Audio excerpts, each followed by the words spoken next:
कार्यक्रम शुरू किया है बीजेपी ने। बहुत धन्यवाद हिमांशु मिश्रा हमारे संवाददाता जानकारी दे रहे थे। सवाल आप सभी के मन में यह है कि क्या उत्तर प्रदेश में कुछ बड़ा होने वाला है, और यूं तो ये चर्चा बीते कई दिनों से चल रही है, लेकिन पिछले 10 दिनों से उत्तर प्रदेश में राजनीतिक सरगर्मियां जिस कदर बढ़ी हैं उसने इन अटकलों को और भी ज्यादा हवा दी है। आज बीजेपी के प्रदेश प्रभारी राधा मोहन सिंह ने राज्यपाल आनंदीबेन पटेल के साथ मुलाकात की है। उन्हें एक लिफाफा सौंपा है।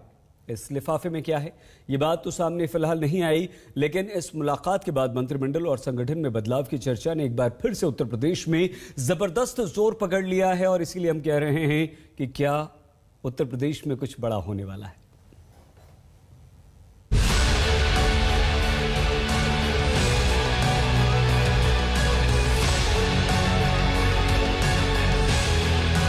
क्या यूपी की सरकार में बड़े बदलाव की तैयारी शुरू हो गई है? सरकार में बदलाव के आसार हैं। ऐसा कुछ मामला। क्या यूपी बीजेपी में बड़े फेरबदल का फैसला लिया गया है? अर्थ का अनर्थ लगाते रहते हैं। क्या है ये कार्यकर्ता आधारित कोई वंशवाद की पार्टी थोड़ा है? इन सवालों पर नेताओं के दावे तो कुछ और हैं, लेकिन यूपी में चुनाव से पहले सियासी सरगर्मी जिस तरह बढ़ी हुई है उसने पूरे प्रदेश की राजनीति में हलचल मचा रखी है। यूपी को लेकर बीजेपी में लगातार सियासी मंथन और अटकलों के बीच जब प्रदेश प्रभारी राधा मोहन सिंह राज्यपाल आनंदीबेन पटेल से मुलाकात को पहुंचे तो चर्चाओं का बाजार फिर से गर्म हो गया। आज राज्यपाल जी से मेरी मुलाकात हुई। वो जब मुख्यमंत्री थे, मैं कृषि मंत्री था, तो पुराना परिचय है, और जब से प्रभारी बन के आया हूं उनसे भेंट नहीं कर पाया था, तो शिष्टाचार बस आज मुलाकात किया है। भले ही राधा मोहन सिंह राज्यपाल से मुलाकात को महज औपचारिकता बता रहे हों, लेकिन सूत्रों के मुताबिक इस मुलाकात में उन्होंने राज्यपाल को एक लिफाफा सौंपा है। इस लिफाफे में मंत्रिमंडल में फेरबदल से जुड़ी कोई बात है या कुछ और, ये तो साफ नहीं है, लेकिन राज्यपाल को सौंपे गए इस लिफाफे ने यूपी में बीजेपी की राजनीति को लेकर जारी असमंजस और बढ़ा दिया है। उत्तर प्रदेश में सरकार और संगठन में फेरबदल के कयासों के बीच आज फिर से सियासी पारा जोरों पर है। उत्तर प्रदेश में बीजेपी पार्टी के राष्ट्रीय उपाध्यक्ष और उत्तर प्रदेश के प्रभारी राधा मोहन सिंह ने राज्यपाल आनंदीबेन पटेल से मुलाकात की। इस मुलाकात के माने क्या हैं?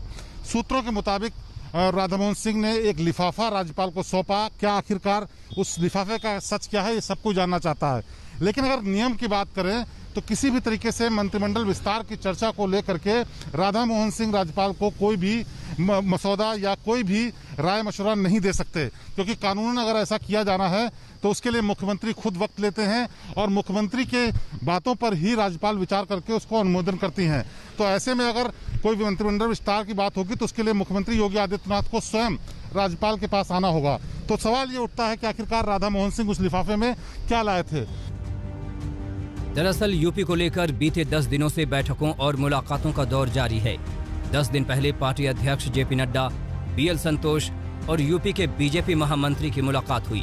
अगले ही दिन तीनों की आलाकमान से मीटिंग हुई। इसके बाद बीएल संतोष लखनऊ रवाना हुए, जहां वो 3 दिनों तक यूपी के मंत्री और बीजेपी विधायकों से मिलते रहे। कल दिल्ली में यूपी प्रभारी राधा मोहन सिंह की जेपी नड्डा से मुलाकात हुई, और आज राधा मोहन लखनऊ में राज्यपाल से मिलने पहुंच गए, जिसने मंत्रिमंडल में फेरबदल और संगठन में बदलाव की चर्चा को फिर से बल दे दिया। हालांकि राधा मोहन सिंह का कहना है कि यूपी में सरकार और संगठन दोनों मजबूती से आगे बढ़ रहे हैं।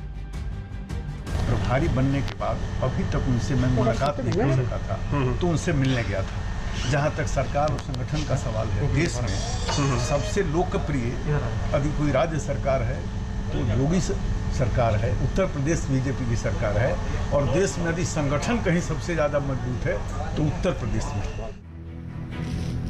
राज्यपाल से मुलाकात के बाद राधा मोहन सिंह यूपी विधानसभा के अध्यक्ष हृदय नारायण दीक्षित से भी मिलने पहुंचे।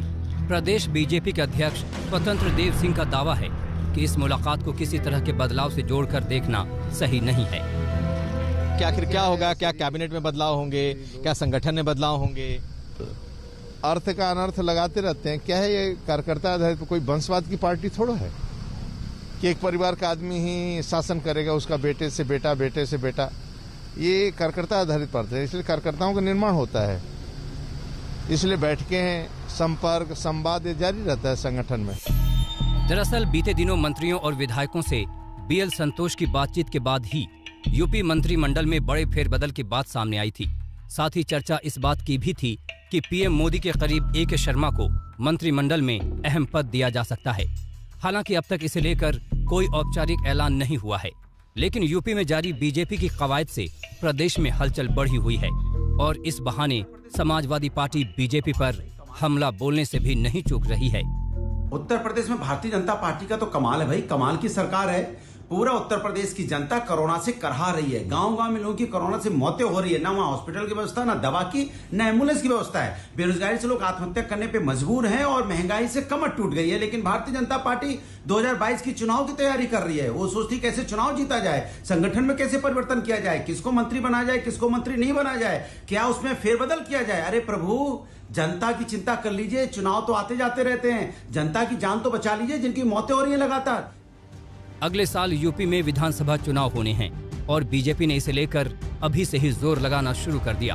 बड़े नेताओं के दौरे और मुलाकातों का दौर इसी कवायद का हिस्सा है, जिसका नतीजा जल्द सामने आ सकता है। लखनऊ से शिवेंद्र श्रीवास्तव के साथ कुमार अभिषेक, आज तक। आइए सीधे लखनऊ समर्थ श्रीवास्तव हमारे संवाददाता के पास आपको लिए चलते हैं। समर्थ, बहुत छोटे छोटे से दो सवाल। क्या बड़ा हो सकता है उत्तर प्रदेश में बदलाव, और उस बंद लिफाफे में क्या हो सकता है जो राज्यपाल को सौंपा गया? समर्थ। देखिए, उत्तर प्रदेश में सियासी सरगर्मी जो है वो बढ़ चुकी है। राधा मोहन सिंह जिस तरह से आज आते हैं, पहले गवर्नर आनंदीबेन पटेल से मिलते हैं और फिर विधानसभा स्पीकर से हृदय नारायण दीक्षित से लगभग 20 मिनट के लिए मिलते हैं।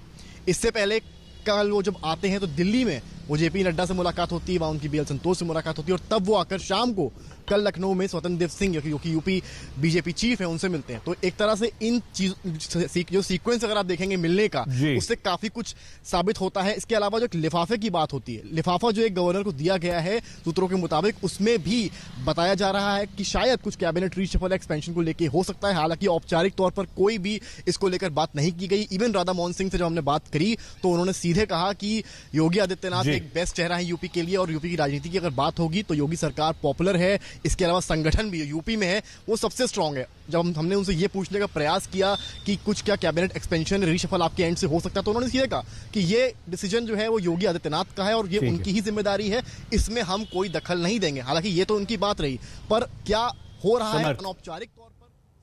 बहुत धन्यवाद समर्थ श्रीवास्तव हमारे संवाददाता। मतलब ये कि कैबिनेट रीशफल की